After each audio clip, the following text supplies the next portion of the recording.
All right, today's little trim job, just clearing out these lower branches over the shed. Nothing real huge, but pruning work doesn't always get shown with all the removals and crane work that people post. So I figured I would show you a little different side of tree work, because even if the job is small, doesn't require a lot of equipment, it's still important. Now our setup for cleanup is all the way down to the street.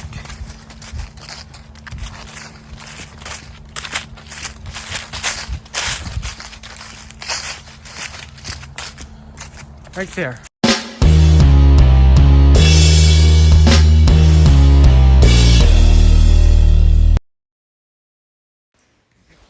All right, welcome to the video, everyone.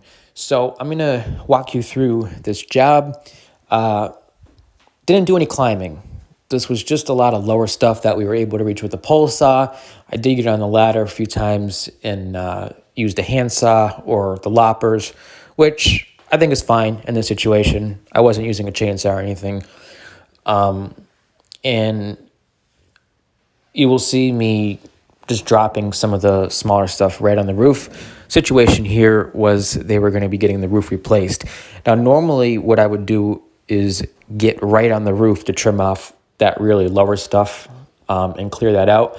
But I did not trust this roof at all. So this was fine because this is just small hemlock branches, so it wasn't going to do any damage, and the roof is going to be replaced anyways. So no big deal. But let me give you a little bit of backstory about this situation. So these are actually the neighbor's trees. Okay, so I want to just give some advice for this particular situation, whether you're a contractor or if you're a homeowner watching this video. So at least where I'm located, legally, yes, anything that's hanging over the property line, you can trim, but you can't maim your neighbor's trees. So the way I handle this situation is I'm very firm about utilizing proper pruning practices, coming up with a resolution that will help with what the client is looking for, but without taking too much off the trees. And ideally, what I like to do in certain situations is actually go over on the neighbor's property and, cut the limbs right at the trunk. So that way, you don't just have a stick hanging out. But I also emphasize to my client, to talk to the neighbor, to explain what's going to be done, make sure that they're okay with it. And then if I have to, I'll try to get in touch with them. Is this necessary? Well, if you're legally allowed to trim anything over the property line, you could say, well, no, it isn't. But it's not about whether it's necessary or not. It's just being a decent neighbor. And it's also for me as the contractor.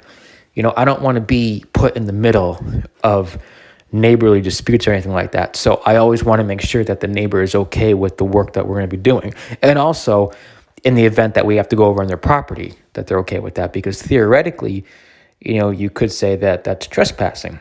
So if you're just getting started in this industry, at one point or another, if you're owning your own business, you might get called because somebody's looking for their neighbor's tree branches that are overhanging their property to be trimmed. A lot of the times, from what my experience has been doing jobs like this, it's usually, branches that are hanging low, growing close to the house, maybe providing too much shade. Once in a while, you will get somebody who says, oh, well, I want everything trimmed all the way from the bottom to the top to remove everything on my side because the leaves.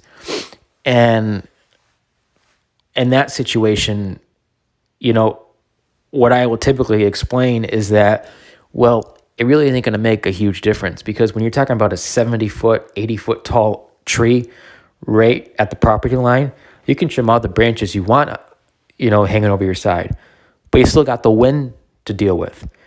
Your neighbor's trees all the way across the street are going to have leaves that are going to come in your yard because of the wind, So it's one of those things that you have to kind of balance it between what they want but also what is appropriate for the tree.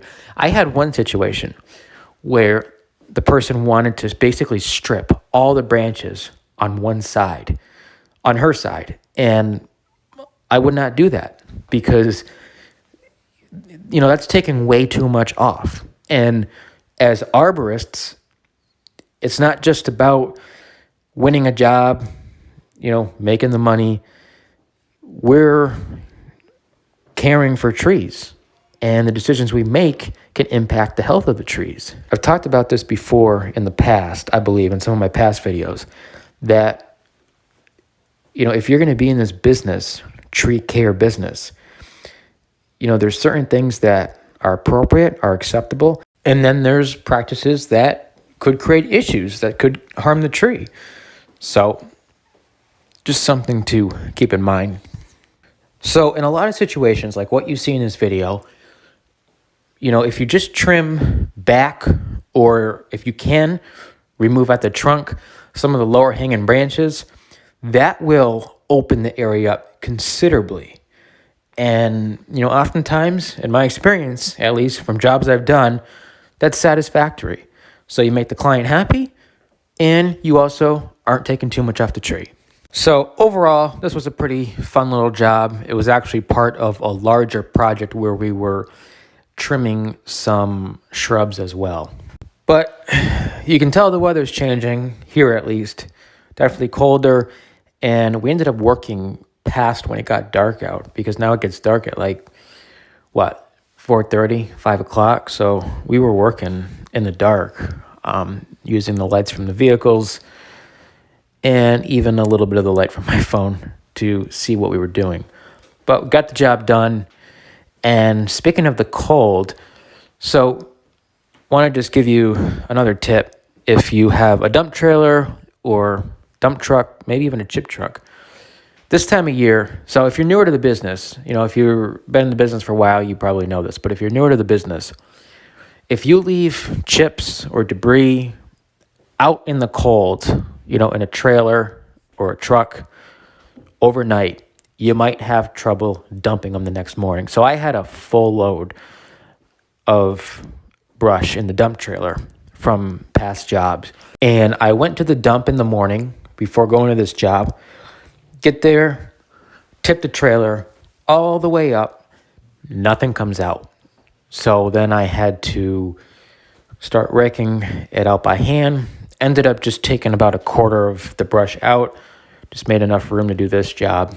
And hopefully this stuff will thaw out, and then I can get it out. So, if you're newer, I would suggest not leaving a full load of chips or brush in there overnight if it's going to sit outside in the cold. If you store it in a garage where it gets heated enough, that's a different story.